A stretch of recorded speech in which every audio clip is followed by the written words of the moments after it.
Well, welcome to my 10-minute health check for my bed. So I try to do this every few days. A raised bed's no dig bed especially is low effort, so this is really good. So let's just talk through a few things and have a little forage around and see what we find. So firstly, here we've got some plants that clearly died. So these were French beans. They perished. So, and they frost, really bad frost. Couldn't believe it. Gutted. Been growing them for months. But if I just pull them out, which is not what we do in no dig beds, if I pull them out, things like this happens. They take a load of soil with them. So in the old days when I was a digaholic, I would just pull them out. Don't worry about it. Put something else in its place. But the way we work it in no dig is by removing all of that. Not only does it take soil, it takes out the root system that can do wonderful things in the garden in that soil for movement of air, water, etc. So for no dig, we simply just cut them off, leave the roots in. If they were green and useful, looked like they were full of vitality and some goodness, I would just leave it on the top. Clearly, they're not. So I'm just going to discard those in my compost. So I can quickly see a couple more to do. Just take those out there. That will look fine for me there. Other things as I look around, and I'm going to have a little look over here at and trying not to walk on the bed and compact it, is going to have a look at things like the marigolds. So we can see here the marigolds again suffered a bit of frost damage. They look a bit dry. So I'm going to water those through. What I tend to do is use precision watering. So I've got quite a small little watering can. It's a small bed, and I'm going to just follow that around, give them a good soaking. Especially if you think about it, what happens to the water. Because this soil isn't compacted, the water will go through really quickly. So we do have challenges about making sure things are moist. So that will hopefully clear up those. The other things I'll look on the marigolds is if any of them need deadheading, and if they do, I'll cut them off. But because they've still got their flowers on, I'll just clip them up with my secateurs, and then I'll just leave it on the top. So then having a little look over here into the space of the beetroots. Well, the mustards are looking good. Yeah, they're coming through quite nicely. You can see we've got multiple ones in there, but they're coming through quite nicely. The beetroot looking good as well. I'm happy with that. I've got up here, I've got a beetroot that's clearly died. I tend to plant mine with at least 2 or 3 in each of the plug plants, so that when I transfer them across, I hope that at least one will continue, and that transition will be fine. It won't be shocked and it'll grow. But here the beetroot's clearly passed. So again, no dig model. I'm going to simply cut that up, and I'll do it properly when I'm off camera. Cut it into small sections, small little pieces.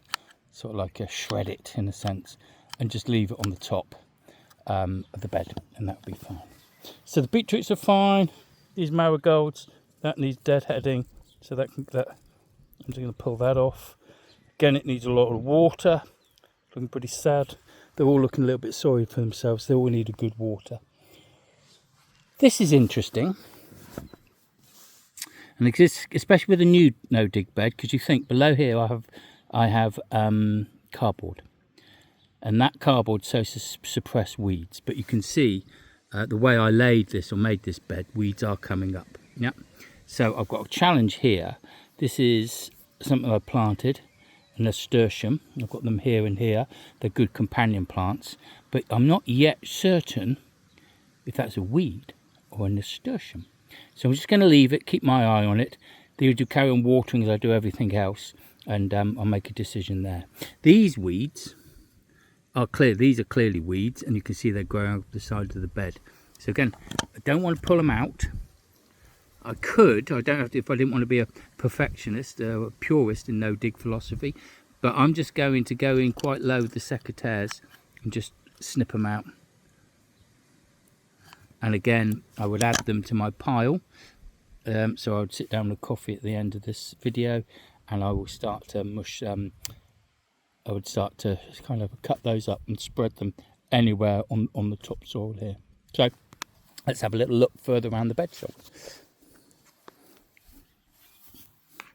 So there's something here quite interesting at the back.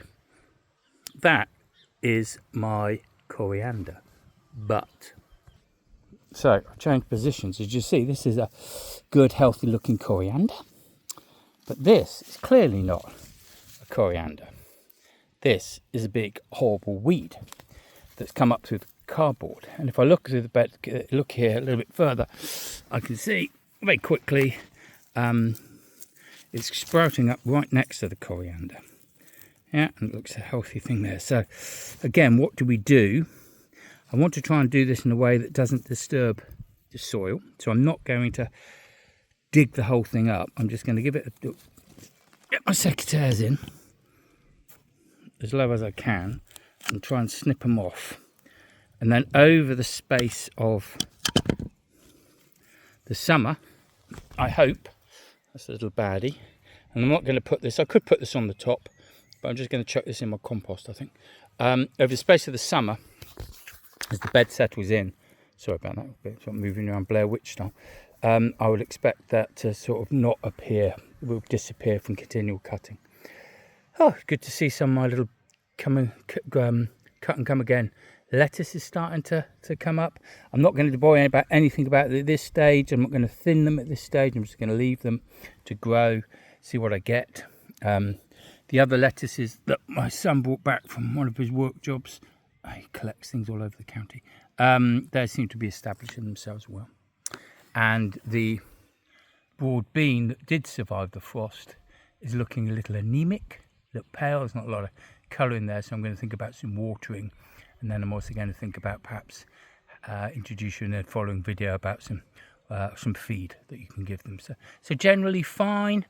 What I need to do in this bed as well, and I'm going to be doing this week, is to plant some kale. So I've got some kale to plant, so I start to need to think about where do they fit in. Because the key to these beds, of course, is to imagine what they're like fully grown, the vegetable, and then you get a sense of its space, its proportions, what space you need, the proportions of the plant, etc. I do actually have a plan for this bed, but I have decided not to show you that now because I like to give this slightly chaotic voyage of discovery as opposed to an academic piece. This is the planting plan and location plan for these. So I'm going to find and think about it. The kale, if I just take this, the kale will grow in excess of that. So it's going to grow tall, it's going to grow up, and you're going to pick from the bottom, so the stem is going to get quite thick, and it's going to grow up, go to a relative height. It will grow, interestingly, I've got to think about what speed it grows in relation to these lettuces, and I have no idea what these lettuces are, because they'll give them to me with no markings, so I need to ponder that. And I will plant those up and show you those in another video, because this video is all about watering and a bit of weed control on your raised bed. Thank you.